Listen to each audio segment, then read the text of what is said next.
Today on the Tom Kelly Show, we're going to jam in a high-energy podcast because the cleaning lady's coming and I'm going to have to put all the toys in my studio away so she can clean. So, you know what? We have to do this in one shot because she's coming in 25 minutes. Well, you're not going to see her. And honestly, you're listening on demand, but all that aside, let's start the show. The Tom Kelly Show. Everybody, I want you to go to the Tom Kelly Show. I want you all to know about the Tom Kelly Show. Thank you. Here we go. Content warning. Spoiler alert. Just wanted to make sure we're still recording. You are experiencing the existential colostomy bag that is the Tom Kelly Show. I am recording on Tuesday, April 16th. I have a lot going on in the next couple of days, and I wanted to get a damn show out of the way. In this age of trying to generate traffic, I forget about the things that I enjoy about the show, which is frankly, by the way, using the word frankly, I use frankly too much, but what do I enjoy about the show? Just talking, doing radio, connecting with friends. I have people who have called this the Tom Kelly conference call, and I enjoy riffing and just working off a piece of paper. But I've noticed that when I talk about celebrities, I talk about certain things, the YouTube numbers shoot up. Like when Kate Middleton was missing, the YouTube numbers on that particular podcast tripled. Talked about Norm Macdonald with my friend John Mulhall, 800 views on YouTube. And honestly, that was an episode I didn't want to air because I felt like we've talked about it a million times before.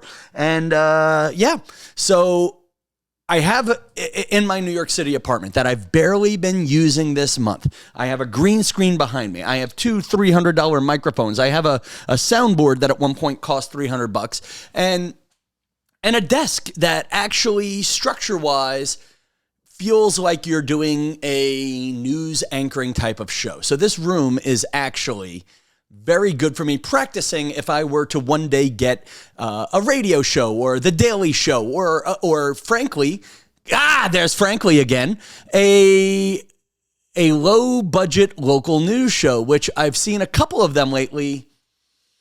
And, I could be the guy who does the 10 o'clock hour, entertains.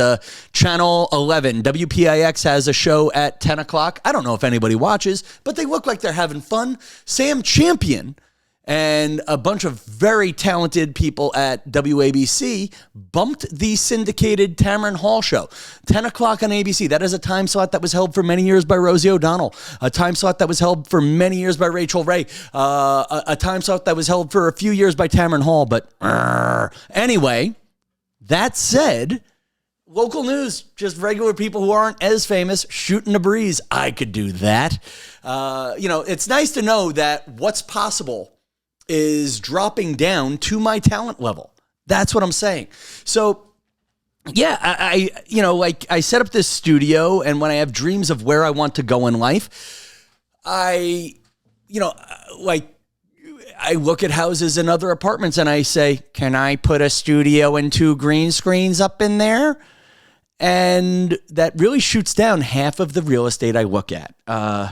So let's do existential first. I'm just going to give you some pieces of wisdom I've accrued over the last couple of weeks before I talk about me.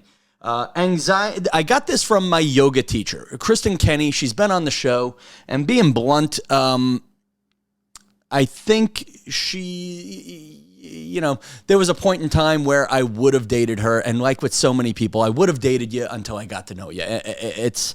That's me. I have a crush until I don't. And I message her though because she does have a fun spiritual quality to her at times. She posted a quote by Eckhart Tolle, which was, and I'm going to totally translate the quote into Long Island white trash. But Eckhart Tolle once said, anxiety is thinking about what's over there while you're over here. Isn't it? Anxiety is worrying about the future when you're in the present. And I don't have a clear vision of where I want to be geographically. I I like waking up on Long Island. I like going to bed in New York City, and New York City opportunities seem to be getting smaller while, when I clip this show down, there are times when Long Island likes me a lot. Is it enough to move and buy a house? No, we haven't hit that level of success at all. But yeah, I had therapy today, and I think the hard part about life is I don't know what I want because everything I've ever chased in life kind of fizzled, and other great things found me while chasing other things. Every woman I ever had a crush on at some point broke my heart. The jobs I apply for, I do not get. The comedy clubs I apply for, I do not get. But great things have found me while I was chasing them. And I heard a quote on Rachel Hollissays' podcast. What are you doing to meet God halfway? And my problem lately has been halfway to what? And I know that, listen, by the way, this is the Tom Kelly Show, the podcast where one comedian gets back to having fun. What are the things I've had fun with over the last couple of years? I've had fun recording this show, talking to you guys, and getting feedback from the regulars and old friends. Why don't we magic mirror now? I see Karen, I see Tony, I see Dan, I see Brian, who I'm going to talk about in a second. I see Jamie, I see Susanna, I see Marianne, I see Diana, I see Judy, I see Ryan, who he sends me these, by the way, Ryan, I want you to be a part of the group because you send me like 6-page, 1-paragraph messages in Instagram Messenger, and I don't feel like I give you the attention you need. There's a good group of people in the Tom Kelly Show secret Facebook group, and if you can hear the sound of my voice right now, go join it. I enjoyed traveling. I've often talked about my friend Nikki Delventhal, who is, a friend when I can do something for her. She was a Jets cheerleader. She was on The Bachelor, and she basically does a YouTube show with like 1 million subscribers where she drove around in a Toyota Prius going to campsites. Part of me would love to do something like that, but what I need is almost a friend at the other side. I want to say a thank you. I've been meaning to text it, but it feels trite to text it. My friend Brian Kist and Dan Stanton, both of whom have been on audio versions of the show before. They and my friend Josh and my friend Adam were having a golf weekend in Kennett Square, Pennsylvania. And I don't golf, and they don't want a fifth guy to come golf. They don't need me driving their golf cart with them. They're all into foursomes. And that's fine. I don't want to learn golf just to spend one weekend a year with them. But I crashed there Saturday night, and it was perfect for a few reasons. On the surface, it was a sad sight of men, people. These men love golfing so much. They got together in 40-degree weather, and they did 2 rounds of golf. I believe that is 36 holes of golf for those of you talking mini golf. And they were all windburned and broken men when I saw them Saturday night. And that's a lot of driving for, to just, hang out and watch basketball. But it was worth it. 1, because they're old friends. And 2, because what I needed to do was throw crap into the car, throw the bicycle on the back of the car. And I had a good day with them. Then I went for a nice walk around Kennett Square. And this is the way I travel. I don't travel, I couch surf. I destination surf. I like going to a town where I have someone in town. And I texted my friend Abby, and she'll be on the podcast soon. I have recorded 2 episodes with her. Abby lives in a town called Aurora, New York. She has a tiny house in the back of her 178-year-old farmhouse. And she lives in the definition of rural neighborhood. There's a pretty downtown called Aurora, and she's in like the town next to it. And the town next to it is really just a stretch of farm. It's farm. It's one trendy downtown store. It's one not trendy general store. By the way, there is nothing like the feeling of going into a store to get an egg sandwich and you see the sign that says, owner of store armed and willing to shoot you. And you decide, am I hungry enough to wait for him to come to the counter and get me the egg sandwich and not shoot me? That's how you know you're hungry. Wilcox General Store, which, by the way, cute little store. Go get an egg sandwich there. Great egg sandwich.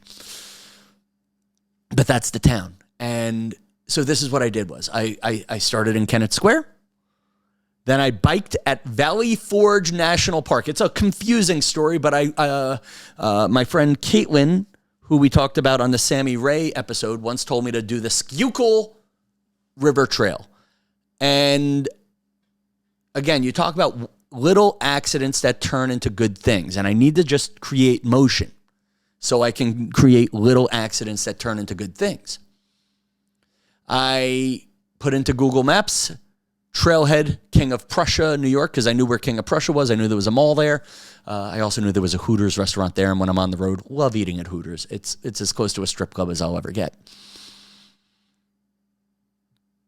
But I also knew that town because my friend Krista Lennox got married. I knew there was a mall there, whatever. And Abby said she couldn't accommodate me on Sunday night before the eclipse. So I said, all right, I will go biking in a town where I know there are hotel rooms. And if I'm, and I'll start there. And I basically got lost on the Schuylkill Trail. I was on one of the extensions of the trail. It was an awful bike ride until I found Valley Forge National Park. And you know what? It was only a 5-mile ride. I am incredibly out of shape physically. Might have been more closer to 10, but it was definitely, I did a 5-mile loop and then a bunch of miles on either end of that. It was something new and it was something I wandered into. And, I hate to say it. Every time I try to plan my life, something stresses me out, but I do well when I'm wandering. And again, how do I meet God halfway? How do you meet God halfway? So for me, it was what was halfway? Go bring the bicycle to golf night and get in a car and drive towards someone's house and pick a spot, get off and go biking. And the bike ride was almost a disaster until I found George Washington's Fort. And the joke was, there I was complaining. I was biking around with an Apple Watch that wasn't working and doing, wandering a little bit lost while, Washington's forces slept there with no damn food, and, no heat, no this, no that. Little weird, little eerie, but whatever. Or a little bit, I don't know. There was some sort of moment of self-reflection. So I decide I'm going to push to Binghamton, New York, and I want to give a special shout out to my cousin's cousin, Michael Allison, and his wife, Marie, and their family. Seamus. The other one, Brenda and Lily. Oh, God, I'm a jerk for not knowing their daughter's name. They were such fun people, especially the one whose name I can't remember right now. Their daughter, Lily, who spells it L. That was a joke. Lily with 2 I's and 3 L's. I happened to, while driving towards Route 81, the city of Scranton, I sent a text saying, hey, coming up on the Scranton exit, was just thinking of you. And he wrote back, hey, if you're near Scranton, pull over, have dinner, you could even sleep here. And on 7 minutes' notice, Mike and his wife, Marie, and 4 children, 3 of whose names I remember, opened their home to me, and their beautiful home to me. And it was a great night of conversation and catching up with friends, catching up with old family. And then the next day I went up to Aurora, and Abby took me to her eclipse party and let me stay in her tiny house. By the way, she has 2 tiny houses. I could stay in the bigger of the 2 tiny houses. The tiny house, I can't imagine prison being much less roomy than that. So where am I going?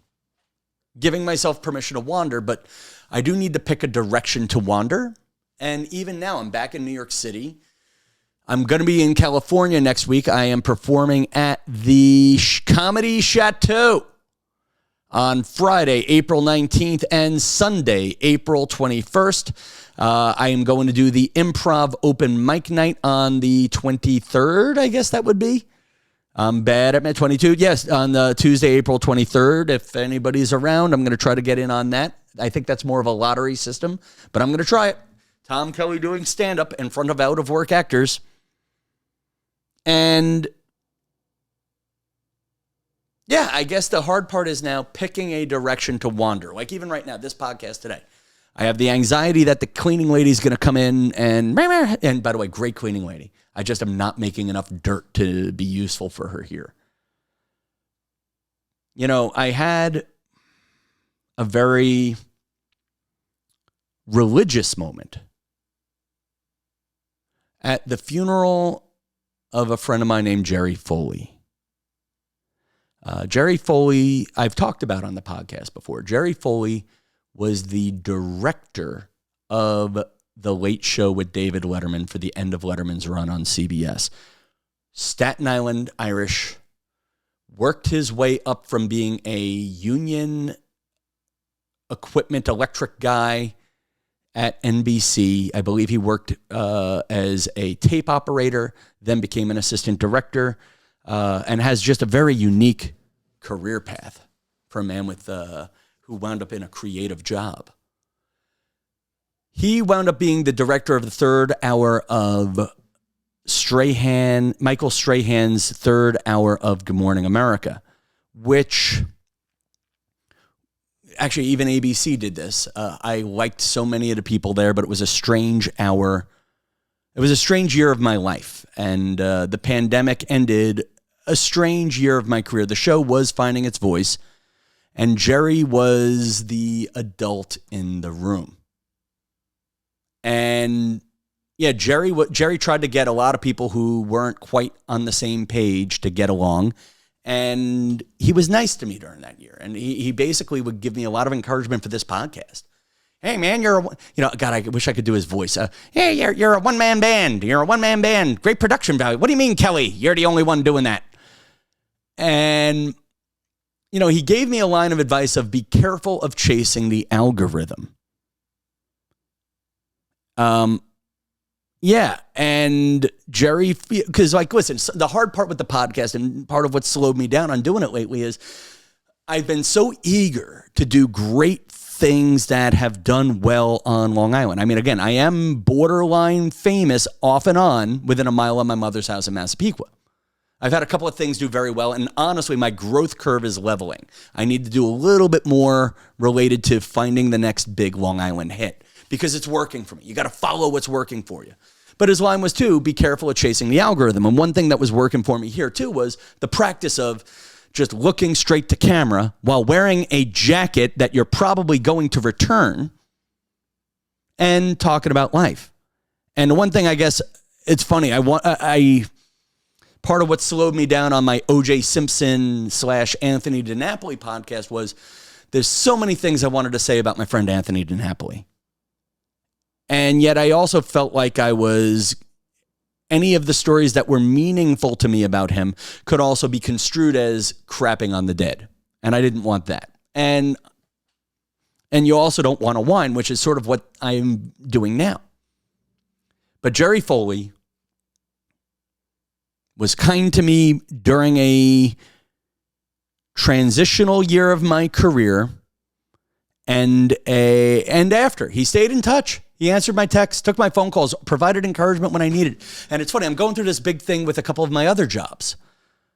I ghostwrite for hundreds of morning radio shows, and I know my work is used on hundreds of stations. But it's ghostwriting, and I don't have time to listen to all 100 radio shows. But every now and again, a radio personality will just write, thank you. Double tap, hit heart on Instagram on the DMs. Yesterday, I had done a moment of research for somebody, a person, I did a professional favor for a person I had a crush on. And I can't describe, and it was just basically figuring out what flower shop made a certain type of flower, or arrangement is the right way to say that. And I can't describe the sadness of, you sent it as a text message, you sent it on Instagram DMs, which again is me trying too hard. But that's what I do. I'm a trier too harder. A trier too harder. That's a new word. Tom Kellyisms. Someday I'll be famous enough for you people to take notes and quote me. But there's that moment of in between where you're like, well, I did this cool favor. And it's not just in this particular zone. It's not just with this particular person. It's with lots of people in my life right now where you do that thing and you don't even get that satisfaction of the word thank you or liking. And I know, listen, I'm a victim of that with you guys, some of my fans. You write me nice notes and I get overwhelmed by them, or I don't have time to reply to them in the right spot. And I don't want to focus on I hate waiting, but I'd rather focus on the gesture of the thank you. I live for that moment of satisfaction. I live for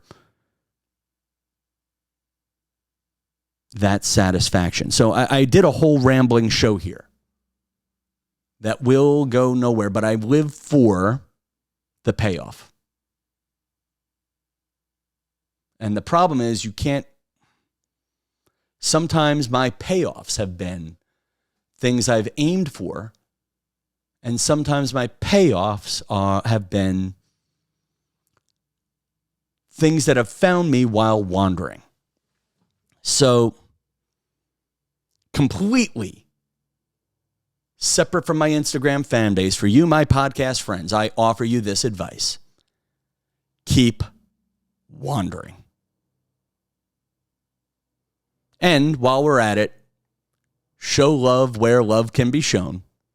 If you get a chance, share the episodes and Instagram clips that work. Because again, part of my success over last year was Marianne Stelmagic tagging an annoying Long Island wise guy into sharing my Long Island clips with the Long Island community.